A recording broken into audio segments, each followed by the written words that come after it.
Hi guys. അപ്പോൾ guys, നമ്മൾ ഇന്ന് വന്നിരിക്കുന്നത് നമ്മളുടെ പുതിയ സാംസങ് ഗാലക്സി S25 അൾട്രത്തെ പുതിയൊരു ഫീച്ചർ നിങ്ങളെ പരിചയപ്പെടുത്താനാണ്.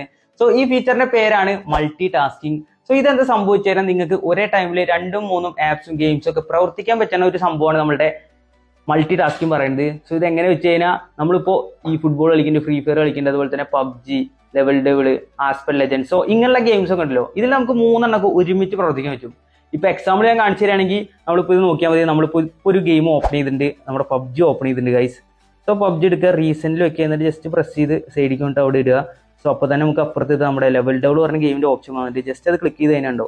സോ ഇപ്പോൾ ഉണ്ടോ നമ്മളെ രണ്ട് ഗെയിമും ഇപ്പോൾ ഒരുമിച്ച് വന്നിട്ടുണ്ട്. സോ അത് പോട്ടെ, നിങ്ങൾക്ക് ഇപ്പോൾ 3 ഗെയിം ഒരുമിച്ച് കളിക്കണം വിചാരിക്കുക. അപ്പോൾ ജസ്റ്റ് ഇതിൽ ആഡ് ബട്ടൺ ഉണ്ട്, ജസ്റ്റ് അത് അമർത്തിയിട്ട് പോപ്പ് ആപ്സ് ജസ്റ്റ് ക്ലിക്ക് ചെയ്യുക. നമ്മുടെ ആസ്പെൽ ലെജൻഡ്സ് പറഞ്ഞ ഗെയിം. സോ 3 കൂടി ഇതപ്പോൾ ഒരുമിച്ച് ഓപ്പൺ ആയിട്ട് ഗൈസ്. സോ ഇതൊരു കിഡിലൻ ഫീച്ചറാണ്, ഒരു രക്ഷയിലെ പറയാം. കിഡിലായിട്ട് നമുക്ക് കളിക്കാനും പറ്റും. സോ ഇതിലിപ്പോൾ നമ്മുടെ ആൽഫയിൽ ഞാൻ ഗോ കൊടുത്തിട്ടുണ്ട്. അതുപോലെ തന്നെ നമ്മുടെ ലെവൽ ഡെവൽ ഉണ്ടോ, ഓപ്ഷൻസ് ഉണ്ടോ. സോ ഇതിലത്തെ മൂവ്മെന്റ് എടുത്തിട്ടുണ്ട് ഞാൻ. ഓക്കെ, സോ ജമ്പ് എടുക്കുന്നുണ്ടല്ലേ. സോ അതുപോലെ തന്നെ പബ്ജിയിലേക്ക് വരികയാണെങ്കിൽ പബ്ജിയിൽ ഇതാ കണ്ടോ, എല്ലാം നമുക്ക് ഒരുമിച്ച് പ്രവർത്തിക്കാൻ പറ്റും.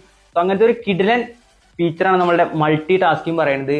എന്തായാലും നിങ്ങളുടെ ഇതിനെ കുറിച്ചുള്ള അഭിപ്രായം താഴെ കമന്റ് ചെയ്യട്ടോ. മൾട്ടി ടാസ്കിനെ കുറിച്ചുള്ളതൊക്കെ നിങ്ങൾ ഇത് ഉപയോഗിച്ചിട്ടുണ്ടെങ്കിൽ ജസ്റ്റ് താഴെ കമന്റ് ചെയ്യുക. സോ ഒരു കിഡിലൻ ഫീച്ചറാണ് നമ്മുടെ സാംസങ് ഗാലക്സി S25 അൾട്രയിൽ. സോ ഗൈസ്, എന്തായാലും നമുക്ക് ഇനി അടുത്ത വീഡിയോയിൽ വീണ്ടും കാണാം. ബൈ.